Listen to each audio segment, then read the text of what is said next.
entity where rules and regulations or where laws and orders are made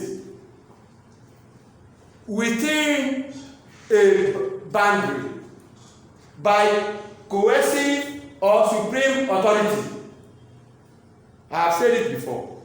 When we're talking about a state is an organized environment. It's a very definite entity that stands with laws and order, guiding the whole system. And this law and order is from a supreme or coercive authority. If we are now saying that the state has supreme authority, we are talking about the legitimacy of the state. We are talking about the sovereignty of the state. That shows that the state has a complete power to stand, to control, to manage the affairs of the state without the interference, without the intervention of any other state. A state that has the political autonomy, the political power to control its territory.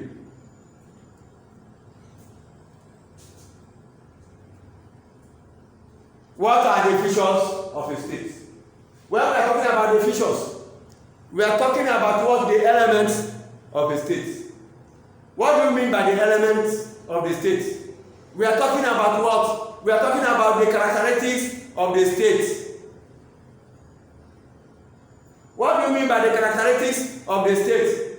We are talking about what? The description, the parameters of a state. How does a state look like? A state we are talking about. How does it look like? Number one, a state must have what? Law and order. Law and order is number one. Characters of a state. There is no any state that does not have law and order. That's why we have House of Assembly in any state. If you go to Enugu State, you see Enugu State House of Assembly. If you go to Lagos State, we have Lagos State House of Assembly. Any state across 36 states of the federations must have, or all states must have state lawmakers. And to have a state, number one, there must be law and order. The law and order is what makes the state to stand. If there's no law and there's no order, that means nobody can move about freely. A state is an environment, it's a place where one feels like moving at the right time. You can move from one local government to another local government, from one house to another house, from one market to another market, from one office to another office, from one school to another school, without any questions, except if you commit any other different offense. The law will bring you to book and face the wrath of the law.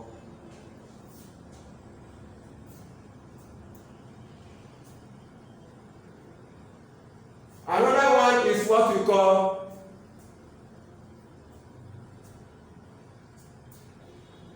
definite entity. Definite entity.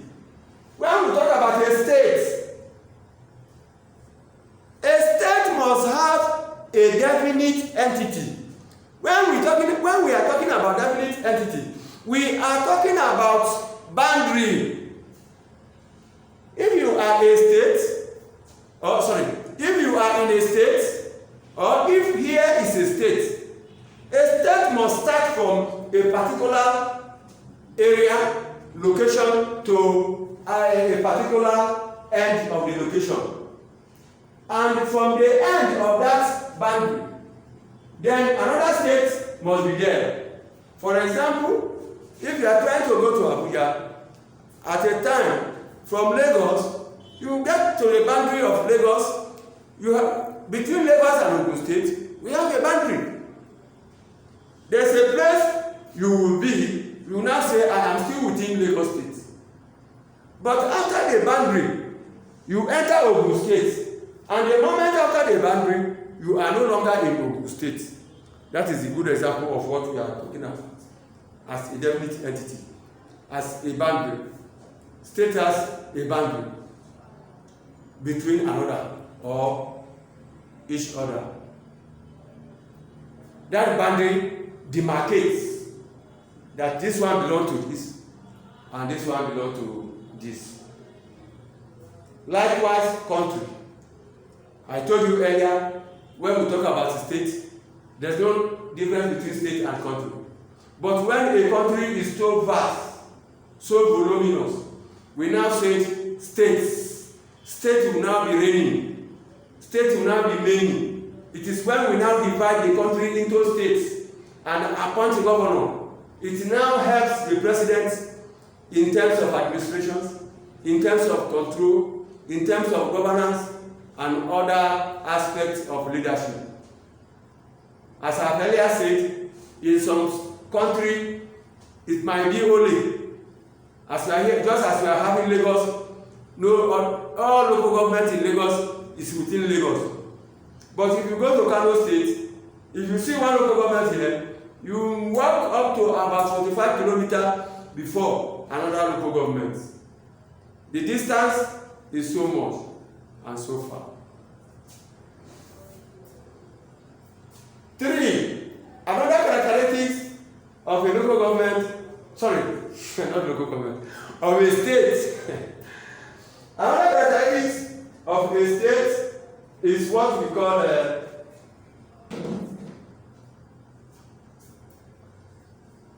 sovereignty.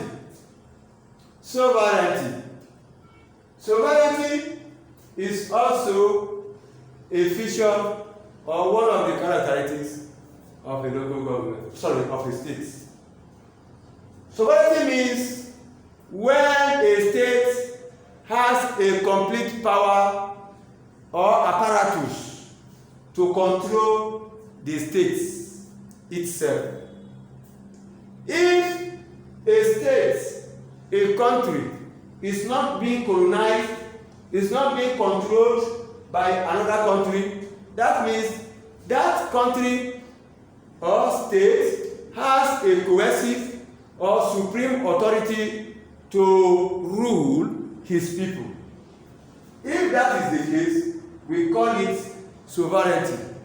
A sovereignty government is that type of government that has the legitimacy, the power to rule itself without the control of another external hands.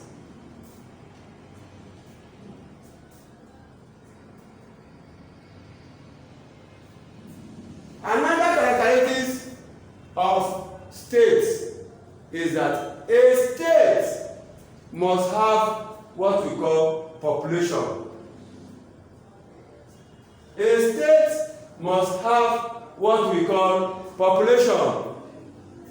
A state is not a place, it's not an environment somebody will come and they will now notice that there are not enough people. If you get to the state headquarters, you will see a lot of offices, you see a lot of departments, you see a lot of ministries with different type of people. If you get to the market in a state headquarters, a lot of people will pump in and pump out. So to this end, we are going to move on to what we call nations. Nation goes with or let's say nation. Nation, all we have discussed about the state is nation. But I only just want to emphasize, while in Nigeria, we differentiate a little bit between nations and the states. Otherwise, if in government somebody is referring to state, is referring to a country, is referring to a nation. Because the moment we are talking about a country, we are already talking about a nation. So to this end, I will now emphasize a little bit on what a nation means. Nations, as we have in Nigeria, is the collection of all states that has the same languages, the same language, the same culture, the same custom, ancestors, or forefathers, I don't know what they call it, behaviors that do things alike. We call it nations. And every nation must have the supreme power or the supreme authority as a nation to control the people in that state or country. Why do we say that this is a nation? For example, Nigeria is a nation because we have 3 different states. What are these states? We have Igbo, we have Yoruba, we have Hausa Fulani. In olden days, when we were using region, we have northern region, eastern region, and western region. These are the 3 states we have in Nigeria then. So when civilization started to approach, we now move to divide Nigeria into states, about 12 then.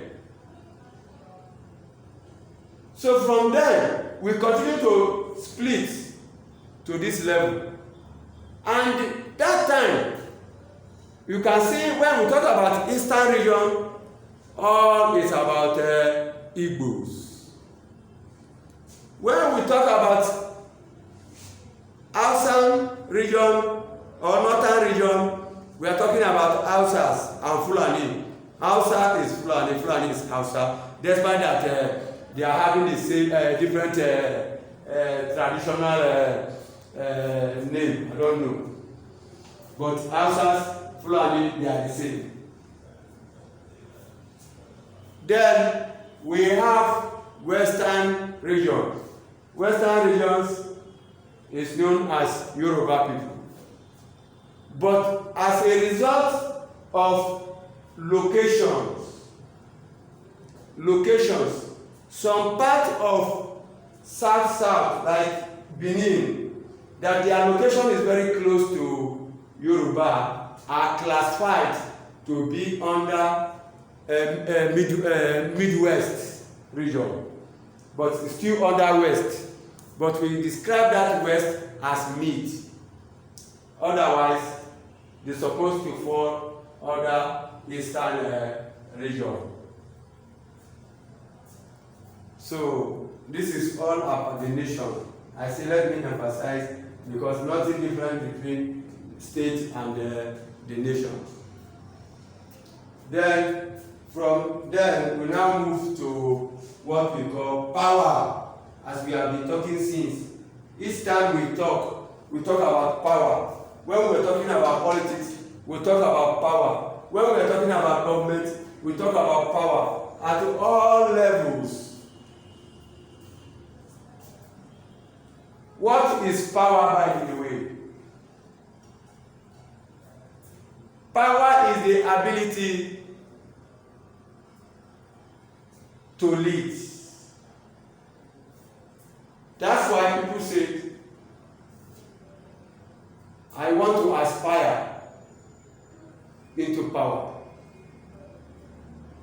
He wants to remain into the corridors of power.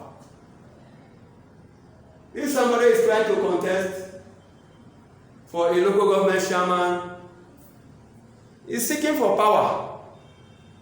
And anybody seeking for power is as well seeking for what? Leadership. That person wants to lead. He wants to become the emperor, the king, the headmaster, the director, the commandant.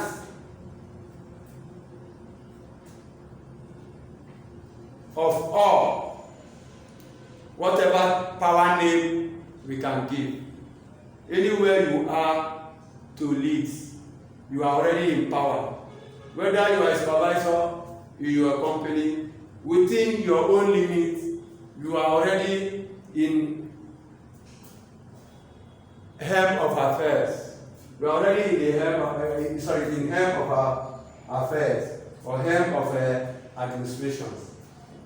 So, and you must know how to manage resources as in human and materials.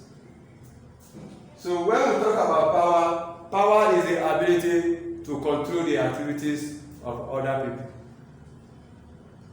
When you have the power or you have the strength to command another person, and that person is able to listen to you and to comply with your instruction, that means you have power over that person. You have wielded power over him. You have, because you can control him, you can direct him, you can tell him, please come, go and buy me water, and the person is able to get up and come to you authoritatively and make sure that that water is bought.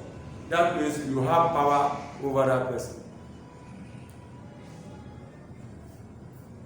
So, and when we talk about this power, power are of different types. Power are of different types. Number one, we have what we call political power. Political power is the power of politics. It is the power one acquired through political system. It is the power one acquired through the electoral process. When somebody has been elected to power, somebody has been elected to the throne, and automatically the power is now known as a political power. Because the person will now be given the mandate to rule the citizens, to rule the resources, to ensure that peace, tranquility in order.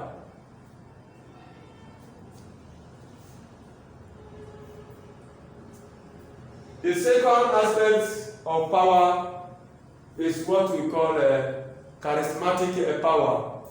Charismatic power is that type of power a person may have either because of his own charm. There's what we call charm, or beauty, or handsome, or character, attitude, behavior, or way of life.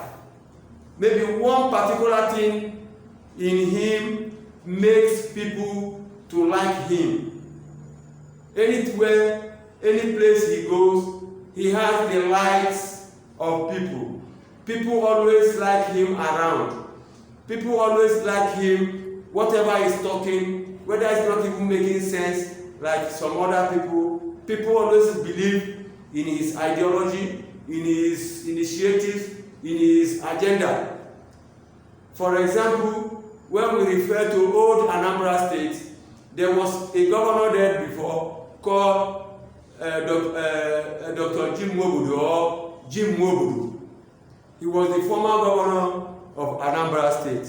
This man, then when he was young, if you see this man, very tall and very fair and handsome.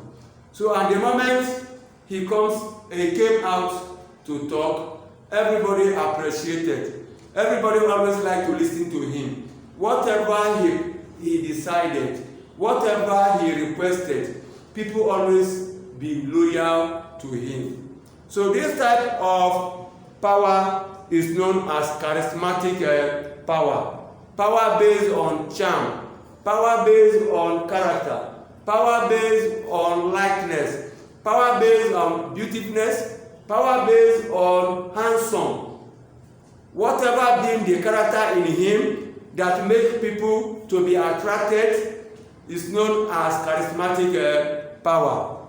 It gives him the impetus to talk to people and people will respect him.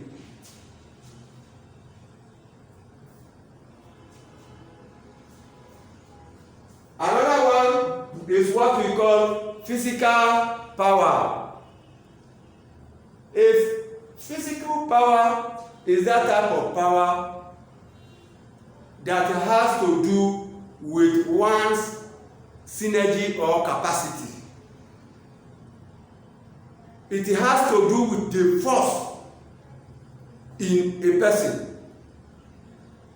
If there are two persons and one person is able to pull down or to box the second one without the second one replying or revenging because the first one outweighed or overpowered, the power of the first one is higher than the second one.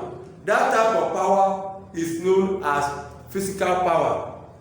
If, for example, A and B are fighting, and A is more powerful, or A is with physical power more than that of B. In this case, A can beat B without B beating A. These are what we call physical power. Physical power is that type of power one exercises on another based on forces used on that person. The forces used on that person is known as power. Then another one is private power. Economic power. When we talk about economic power is that type of power that bases on one's wealth. If somebody is a rich man, is a wealthy man, somebody who has enough money to spend, and there's somebody who is poor, who does not have money at all. So in this case, if the poor man wants to go and buy shirts, it's hardly a poor man can afford for 2 or 3. But a rich man can buy in as much as 10 or 12. So this type of power is known as economic power. The poor man has no power to buy more than one shirt. But a rich man has the monetary power or the financial power to buy up to 10 or 12 shirts. This is what we call monetary or economic power. Power to the people. So another one is what we call private power. You know, when we say private power and public power, in some cases, there are some things people join hands together to do in the name of public. And there are some things one individual does on his own. That basis on your own private power, on your own personal power, your personal efforts. your personal achievements has now turned to be your personal effort, because all you have done basis on your own, not from any other person. But if 2 or 3, 4 or any other body join together, that should be basis on public power. So this is all we know about power. Then the next level is a support to what we have discussed so far. We were talking about the rule of law. Yes, rule of law must exist. When we are talking about the rule of law, there must be an existence of rule of law before government of any state can exist. And when we talk about this rule of law, we have what we call fundamental human rights, civil liberty, and the supremacy of law. Civil liberty, supremacy of law, and fundamental human rights. Every human being, every individual in any environment or in any society has the right to talk. He has the freedom of speech. He has the right to attend school. If we now say freedom of speech, you should be having the priority, the rights, the mandate to express yourself freely to the public or to the people without any hindrance. The fundamental human right guarantees that. The right to religion. Right to religion is also another one. When we are talking about the right to religion, every human being, when we are talking about the fundamental human rights, has the right to do what? To attend, to choose a particular church of his or her choice. A church of her choice or a church of his choice for worshiping. If you choose to be a Muslim, there should no any right depriving you for becoming a Muslim. If you choose to become a Christian, there should be no any encroachment, any hindrance as to why must you become a Christian. The fundamental right guarantees that. The right to choose or to belong to one particular religion. There's right to attend school. If you want to attend polytechnics and you have the prerequisites, the criteria, having gotten all needed for, and you have been offered the admission, you have the right to attend. No hindrance to say, why must you go to poly? Why must you not go to college of education? Why must you not go to universities? Your choice determines. These are what we call fundamental human rights. And there's what we call civil liberty. You want to do this? want to do that, you want to aspire, you want to contest, you want to become a king, whatever, in a civilian government you want to do, you have the right to aspire, but due process must be followed. Due process must be followed.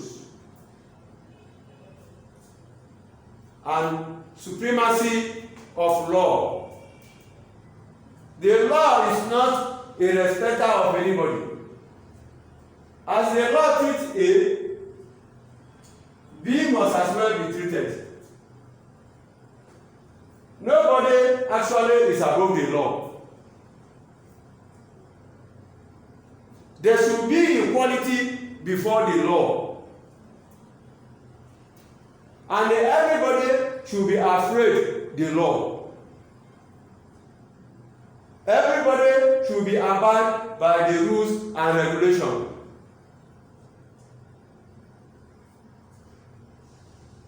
The moment law is violated, such person is expected to face the wrath of the law.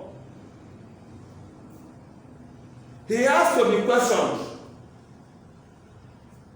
And after then, if he is found guilty of the offense, he must be punished. But the law says that